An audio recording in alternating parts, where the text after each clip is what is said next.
there's a second language out there that human beings are continually expressing, and you want to make yourself sensitive to it, because the degree that you can begin to piece together this puzzle will have tremendous power in the social realm.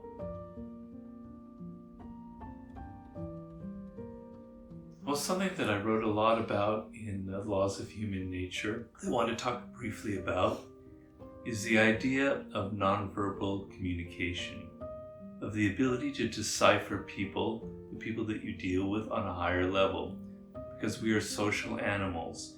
To the degree that you walk around in this world, not really understanding the people around you, not really reading their signs, not really knowing what they're feeling or what they're thinking, puts you at an incredible disadvantage. You're like groping continually around in the darkness. And it makes you unhappy because it creates all kinds of drama in your life where you're continually misreading the people around you. You hire somebody based on their apparent charm. You discover that they're actually a toxic personality, and it can ruin the dynamic in your company. You can get involved in a relationship with someone who seems very loving and giving, and then they turn out to be a raging narcissist. It creates years of trouble and trauma for you. So understanding people on a deeper level in a dimensional way is incredibly important. And what I tried to emphasize, in particularly in the Laws of Human Nature, is that humans have two languages. You are obsessed with one language, which is words. You are continually fixating on people's words. And everything we know about words is we can lie.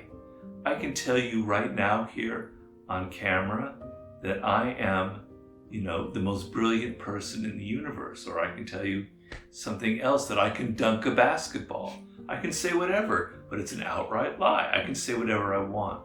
Words are actually can be used for a great weapon for deception. Okay, but there's a second language that is not very much harder to express deception in. And it's not just a language of the body, it's also a language of gesture and behavior. So I want you to start thinking in this way. I want you to start thinking there's a second language out there that human beings are continually expressing, and you want to make yourself sensitive to it, because the degree that you can begin to piece together this puzzle will have tremendous power in the social realm. You won't get dragged into all of these needless dramas that will weigh you down and that will cause you sleepless nights.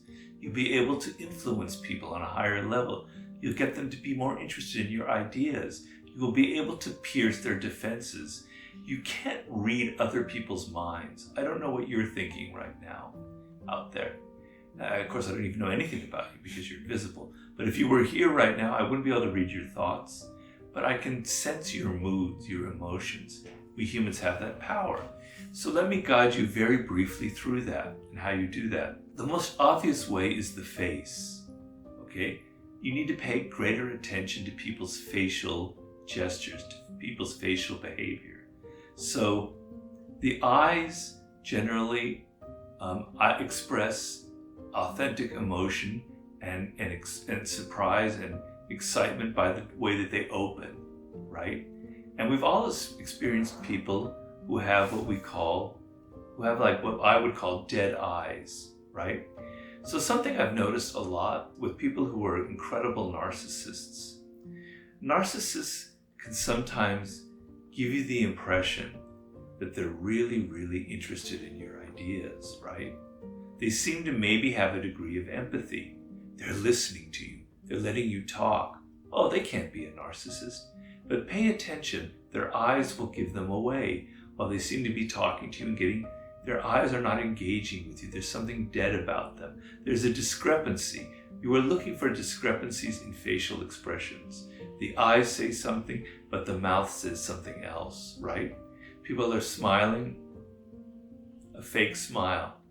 The fake smile has the mouth going up, but the eyes aren't, the whole face isn't kind of showing excitement. It's not going across the entire face. You're looking for like something that doesn't quite fit, where there's excitement in their voice, but there's nothing happening on their face, okay? So be attentive to these signs, to the signs of genuine emotion. So when somebody really smiles, when somebody's really happy, when somebody's really interested in your ideas, their whole face tends to become animated. You don't see like one part is kind of dead and quiet and the other part is animated. The whole face, because we cannot control that part. When you're genuinely interested in it, everything lights up and you can't fake it, all right? Read people's tone of voice. People's tone of voice will tell you if they're sincere. It'll tell you whether they're deceiving you. It will tell you whether they're full of fear or not. Actors have learned over centuries that they can control to some degree their face, to mold it to a certain degree to show certain emotions, but it's very hard to control the voice. Very difficult. So people reveal a lot of their actual excitement or their lack of interest through how they talk, their tone of voice. I don't have to go into great detail about it because you know it, you sense it. You're continually feeling these things day in and day out. You go in a meeting and you think people were interested in you and such, and you go out and you go, I don't know if that went so well. And when you have that doubt, it's because you probably sensed on the nonverbal level that people seemed interested, but their bodies weren't showing that they were, that their voices weren't showing it. You can trust those kinds of opinions. Okay, so body language is extremely important. Books have been written, forests have been felled for paper for these books about how to read body language. The thing you don't pay enough attention to are people's actions and gestures. One thing that I've always noticed that's very telling is how people say goodbye. When you're in a meeting or you just had lunch with someone, you've met them for the first time, are they kind of quick to get out of there? Is their goodbye sort of perfunctory? Do they really want to cut it off and get the hell out? Or is there this kind of thing of where they want to go on and on and on and on, right? How people say goodbye, how they end a telephone conversation, how they end an email, how they end a meeting or a lunch tells you a lot about how they feel towards you. It's very eloquent. It's either, I'm impatient, I really want to get away from this person. I really want to communicate as little as possible. Or no, I want more of them, etc. So pay attention to that level. Pay attention to the tone in people's texts and emails. Believe it or not, you think you can read everything just by in-person communication, but you can read a lot through texts and emails. People reveal a lot of their excitement, their emotion, their interest in you, and who they are, and how they write even a simple text. Okay? I'm continually aware when I read people's work, like somebody in a newspaper or a book, I can tell how much of a narcissist, how big their ego is by the way that they write. So a narcissist will reveal him or herself in their writing style by all kinds of flowery, extravagant language that seems very interesting and very exciting. All these kind of wild metaphors, and you go, wow, that's kind of interesting. But then if you think about it, their ideas are really rather empty. There's nothing there. They're trying to sort of impress you with their verbal pyrotechnics. There's a columnist for the Washington Post. He's on the conservative side. I don't hold that against him. His name is George Will, very famous. His writing is so much involved in impressing people with how all of his illusions about history, all of his little verbal little nicks and cleverness, that I know for certain that if I ever met George Will, this guy is an insane narcissist. So you can read these kinds of things by the way people write, and they reveal it in their texts, they reveal it in their emails, they reveal it in their articles that they write. Look at whether people are on time, their relationship to time. Are they people who procrastinate, right? Who you've given them a task to do in 1 week and they take 2 weeks, etc., and then they have an excuse. Their relationship to time reveals something very deep about their personality, whether they are conscientious, whether they think, whether they're other-directed or they're inner-directed. It's all about me.